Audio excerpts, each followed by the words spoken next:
प्यारे विद्यार्थियों, मैं Gurpreet Kaur Cambridge international school Dasuya ਵੱਲੋਂ ਵਾਰ ਫਿਰ 9ਵੀਂ ਦੀ ਈ-ਲਰਨਿੰਗ ਜਮਾਤ ਵਿੱਚ ਤੁਹਾਡਾ ਸਾਰਿਆਂ ਦਾ ਸਵਾਗਤ ਕਰਦੀ ਹਾਂ। ਪਿਛਲੇ ਵੀਡੀਓ ਦੇ ਵਿੱਚ ਅਸੀਂ ਦੁਹਰਾਈ ਕੀਤੀ ਸੀ। ਤੁਹਾਡੇ ਜਿੰਨੇ ਵੀ ਟੌਪਿਕ ਪਿੱਛੇ ਕਰਵਾਏ ਗਏ ਆ ਉਹਨਾਂ ਦੇ ਵਿੱਚੋਂ 3 ਵਿਸ਼ਿਆਂ ਦੀ 3 ਟੌਪਿਕਸ ਦੀ ਦੁਹਰਾਈ ਕੀਤੀ ਸੀ। ਉਮੀਦ ਹੈ ਤੁਹਾਨੂੰ ਜ਼ਰੂਰ ਸਮਝ ਆਏ ਹੋਣਗੇ ਤੇ ਤੁਸੀਂ ਦੁਹਰਾਈ ਜ਼ਰੂਰ ਕੀਤੀ ਹੋਏਗੀ।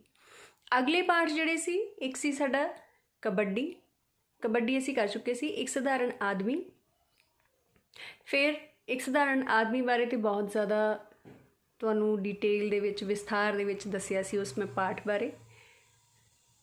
ਅਜੇ ਵੀ ਜੇ ਉਹਦੇ ਵਿੱਚ ਕੋਈ ਦੁਵਿਧਾ ਹੈ ਤੇ ਪਾਠ ਨੂੰ ਜ਼ਰੂਰ ਪੜ੍ਹੋ।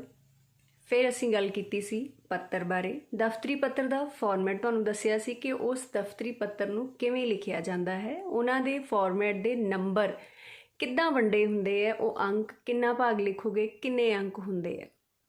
ਫਿਰ ਗੱਲ ਕੀਤੀ ਸੀ ਅਸੀਂ ਪੜ੍ਹਨ ਕੌਸ਼ਲ ਦੇ ਅਣਡਿੱਠੀ ਕਾਵ ਟੁਕੜੀ ਦੀ। ਕਵਿਤਾ ਦਾ ਪਹਿਰਾ ਸੀ, ਉਹਦੀ ਵਿਆਖਿਆ ਕੀਤੀ ਗਈ ਸੀ। ਤੁਹਾਨੂੰ ਦੱਸਿਆ ਗਿਆ ਸੀ ਕਿ ਕਿਵੇਂ ਉਹਨਾਂ ਪ੍ਰਸ਼ਨਾਂ ਦੇ ਤੁਸੀਂ ਉੱਤਰ ਲਿਖਣੇ ਹੁੰਦੇ।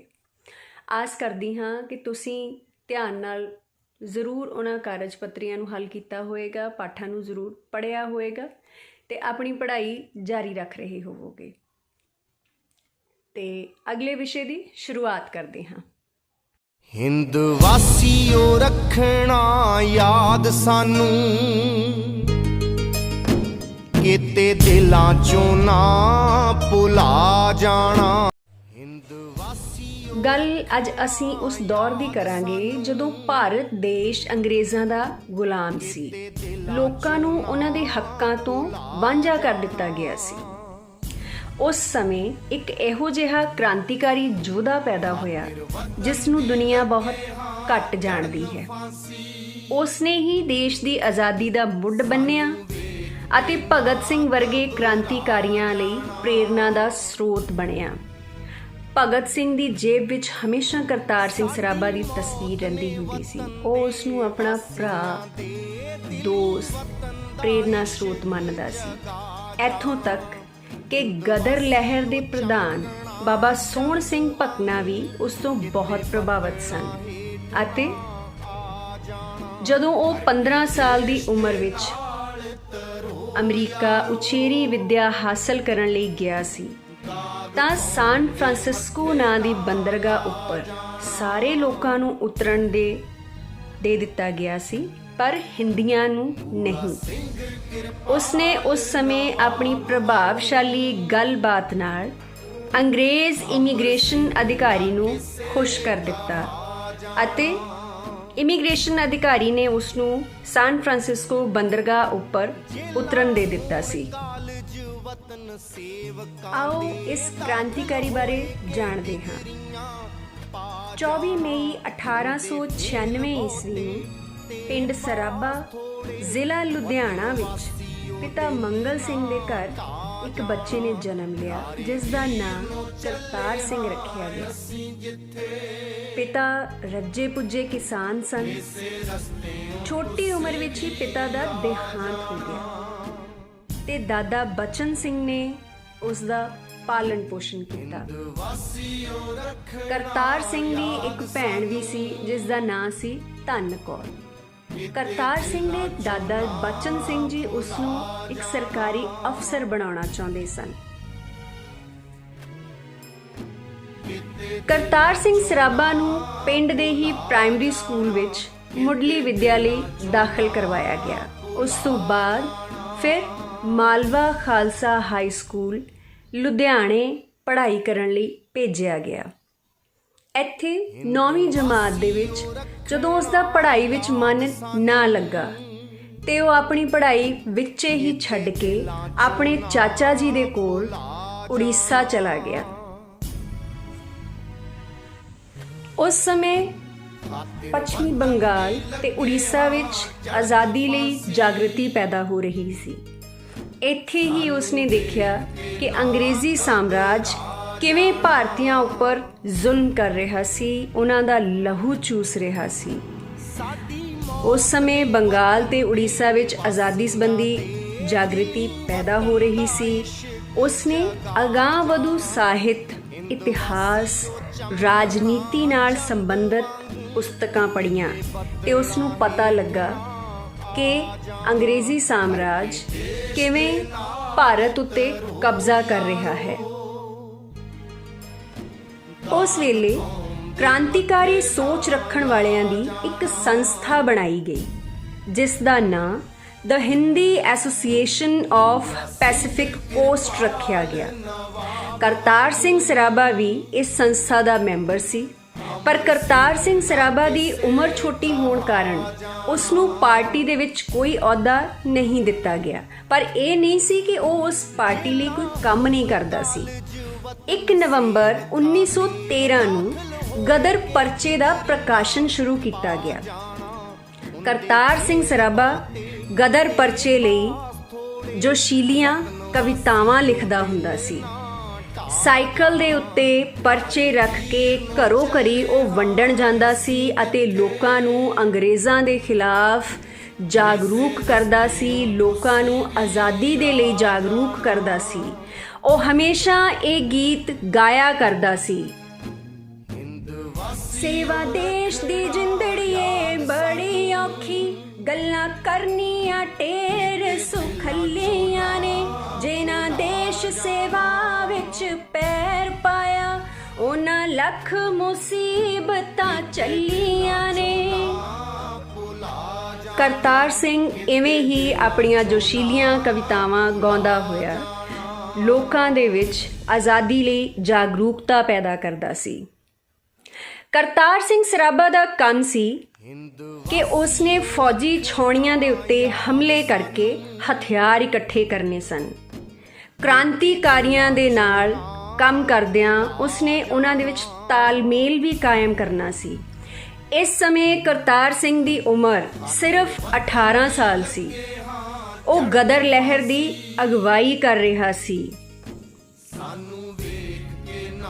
ਦੇਸ਼ ਦੇ ਕ੍ਰਾਂਤੀਕਾਰੀਆਂ ਨੇ ਦੇਸ਼ ਵਿੱਚ ਗਦਰ ਕਰਨ ਲਈ ਇੱਕ ਮਿਤੀ ਨਿਸ਼ਚਿਤ ਕੀਤੀ ਸੀ, 21 ਫਰਵਰੀ 1915। ਗਦਰ ਮੇਰਠ, ਫਿਰੋਜ਼ਪੁਰ, ਮਿਆਂਮੀਰ, ਲਾਹੌਰ ਤੋਂ ਸ਼ੁਰੂ ਹੋਣਾ ਸੀ। ਸਰਾਭੇ ਨੇ ਫਿਰੋਜ਼ਪੁਰ, ਵਿਸ਼ਨੂੰ ਗਣੇਸ਼ ਪਿੰਗਲੇ ਨੇ ਮੇਰਠ ਦੀ ਕਾਰਵਾਈ ਵਿੱਚ ਹਿੱਸਾ ਲੈਣਾ ਸੀ। ਕੁਝ ਹੋਰ ਨੇਤਾਵਾਂ ਨੇ 20 ਫਰਵਰੀ 1915 ਨੂੰ ਲੋਪੋਕੇ ਦੇ ਪੁਲਿਸ ਸਟੇਸ਼ਨ ਤੇ ਹਮਲਾ ਬੋਲ ਕੇ 21 ਫਰਵਰੀ ਨੂੰ ਲਾਹੌਰ ਪਹੁੰਚਣਾ ਸੀ। ਗਦਰ ਦੀ ਇਹ ਸੂਚਨਾ ਅੰਗਰੇਜ਼ਾਂ ਦੇ ਕੋਲ ਇੱਕ ਗੱਦਾਰ ਰਾਹੀਂ ਪਹੁੰਚ ਗਈ। ਉਸ ਗੱਦਾਰ ਦਾ ਨਾਂ ਸੀ ਕਿਰਪਾਲ ਸਿੰਘ, ਜਿਸ ਨੂੰ ਪਾਰਟੀ ਵਿੱਚ ਸ਼ਾਮਲ ਹੋਇਆਂ ਅਜੇ ਕੁਝ ਹੀ ਦਿਨ ਹੋਏ ਸਨ। ਜਦੋਂ ਕਰਤਾਰ ਸਿੰਘ ਸਰਾਭਾ ਅਤੇ ਬਾਕੀ ਕ੍ਰਾਂਤੀਕਾਰੀਆਂ ਨੂੰ ਇਸ ਦੀ ਸੂਹ ਲੱਗੀ ਤੇ ਉਹਨਾਂ ਨੇ ਗਦਰ ਦੀ ਤਰੀਕ 2 ਦਿਨ ਪਹਿਲਾਂ ਨਿਸ਼ਚਿਤ ਕਰ ਲਈ। 19 ਫਰਵਰੀ 1915 ਦਾ ਦਿਨ ਨਿਸ਼ਚਿਤ ਕੀਤਾ ਗਿਆ, ਪਰ ਕਿਰਪਾਲ ਸਿੰਘ ਨੇ ਜਾ ਕੇ ਫਿਰ ਇਹ ਖਬਰ ਅੰਗਰੇਜ਼ਾਂ ਨੂੰ ਦੇ ਦਿੱਤੀ। ਗਦਰ ਲਹਿਰ ਸ਼ੁਰੂ ਹੋਣ ਤੋਂ ਪਹਿਲਾਂ ਹੀ ਖਤਮ ਹੋ ਗਈ। ਅੰਗਰੇਜ਼ ਪੁਲਿਸ ਵੱਲੋਂ ਥਾਂ-ਥਾਂ ਛਾਪੇਮਾਰੀ ਕੀਤੀ ਗਈ। ਬਹੁਤ ਸਾਰੇ ਨੇਤਾਵਾਂ ਨੂੰ ਗ੍ਰਿਫਤਾਰ ਕਰ ਲਿਆ ਗਿਆ। ਗਦਰ ਲਹਿਰ ਦੀ ਅਸਫਲਤਾ ਦਾ ਕਾਰਨ ਪਾਰਟੀ ਦਾ ਹੀ ਇੱਕ ਮੈਂਬਰ ਕਿਰਪਾਲ ਸਿੰਘ ਸੀ। ਸਭ ਤੋਂ ਵੱਡਾ ਝਟਕਾ ਉਦੋਂ ਲੱਗਾ ਜਦੋਂ 2 ਮਾਰਚ 1915 ਨੂੰ ਕਰਤਾਰ ਸਿੰਘ ਤੇ 23 ਮਾਰਚ 1915 ਨੂੰ ਵਿਸ਼ਨੂੰ ਗਣੇਸ਼ ਪਿੰਗਲੇ ਨੂੰ ਗ੍ਰਿਫਤਾਰ ਕਰ ਲਿਆ ਗਿਆ। ਗ੍ਰਿਫਤਾਰੀ ਤੋਂ ਬਾਅਦ ਕਰਤਾਰ ਸਿੰਘ ਸਰਾਭਾ ਨੂੰ ਲਾਹੌਰ ਸੈਂਟਰਲ ਜੇਲ੍ਹ ਵਿੱਚ ਲਿਆਂਦਾ ਗਿਆ। ਕਰਤਾਰ ਸਿੰਘ ਸਰਾਭਾ ਉੱਪਰ ਇੰਗਲੈਂਡ ਦੇ ਬਾਦਸ਼ਾਹ ਵਿਰੁੱਧ ਯੁੱਧ ਛੇੜਨ ਅਤੇ ਅੰਗਰੇਜ਼ੀ ਰਾਜ ਦਾ ਤਖਤਾ ਪਲਟਣ ਦੀ ਕੋਸ਼ਿਸ਼ ਵਰਗੇ ਸੰਗੀਨ ਇਲਜ਼ਾਮ ਲਗਾਏ ਗਏ। ਕਰਤਾਰ ਸਿੰਘ ਸਰਾਭਾ ਨੇ ਸਾਰੇ ਇਲਜ਼ਾਮ ਕਬੂਲ ਕੀਤੇ, ਇੱਥੋਂ ਤੱਕ ਕਿ ਅਦਾਲਤ ਵਿੱਚ ਨਿਯਤ ਕੀਤੇ ਗਏ ਵਕੀਲ ਨੂੰ ਵੀ ਕੁਝ ਨਹੀਂ ਕਹਿਣ ਦਿੱਤਾ। ਉਸਨੇ ਸਿਰਫ ਇਹੀ ਕਿਹਾ ਕਿ ਮੈਂ ਸਾਰੇ ਇਲਜ਼ਾਮ ਕਬੂਲ ਕਰਦਾ ਹਾਂ, ਮੈਂ ਕੋਈ ਗਲਤੀ ਨਹੀਂ ਕੀਤੀ, ਮੈਂ ਜੋ ਵੀ ਕੀਤਾ ਆਪਣੇ ਦੇਸ਼ ਨੂੰ ਅੰਗਰੇਜ਼ਾਂ ਤੋਂ ਆਜ਼ਾਦ ਕਰਵਾਉਣ ਲਈ ਕੀਤਾ।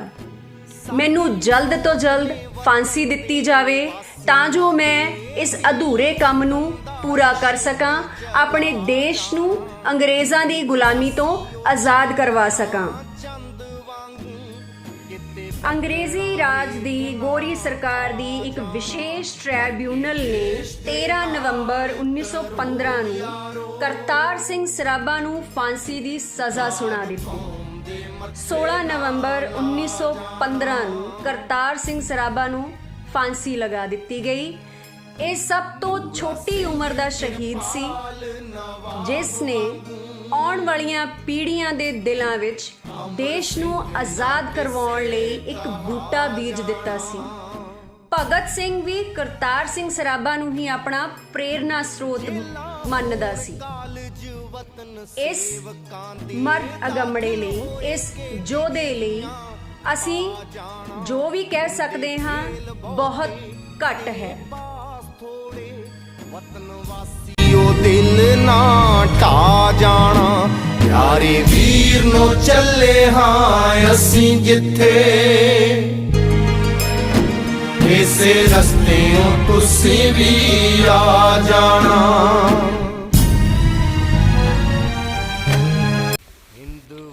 ਉਮੀਦ ਕਰਦੀ ਹਾਂ ਕਿ ਮੇਰੀ ਇਹ ਛੋਟੀ ਜਿਹੀ ਕੋਸ਼ਿਸ਼ ਕਰਤਾਰ ਸਿੰਘ ਸਰਾਭਾ ਦੇ ਜੀਵਨ ਨੂੰ ਸਮਝਣ ਵਿੱਚ ਤੁਹਾਡੀ ਮਦਦ ਕਰੇਗੀ ਅਤੇ ਤੁਹਾਡੇ ਅੰਦਰ ਦੇਸ਼ ਲਈ ਦੇਸ਼ ਭਗਤੀ ਦਾ ਜਜ਼ਬਾ ਵੀ ਜ਼ਰੂਰ ਪੈਦਾ ਕਰੇਗੀ। ਇਸ ਵੀਡੀਓ ਦੇ ਨਾਲ ਮੈਂ ਕਿਤਾਬ ਦਾ ਲਿੰਕ ਦੇ ਦੇਵਾਂਗੀ ਆਪਣੀ ਈ-ਬੁੱਕ ਤੋਂ। ਜੇ ਤੁਹਾਡੇ ਕੋਲ ਪਾਠ ਪੁਸਤਕ ਹੈ ਤੇ ਭਾਵੇਂ ਉਸ ਪਾਠ ਪੁਸਤਕ ਤੋਂ ਪੰਨਾ ਨੰਬਰ 60 ਤੋਂ ਲੈ ਕੇ 64 ਤੱਕ ਇਸ ਕਿਤਾਬ ਦੇ ਵਿੱਚੋਂ ਇਸ ਪਾਠ ਨੂੰ ਜ਼ਰੂਰ ਪੜ੍ਹਨਾ। ਧੰਨਵਾਦ।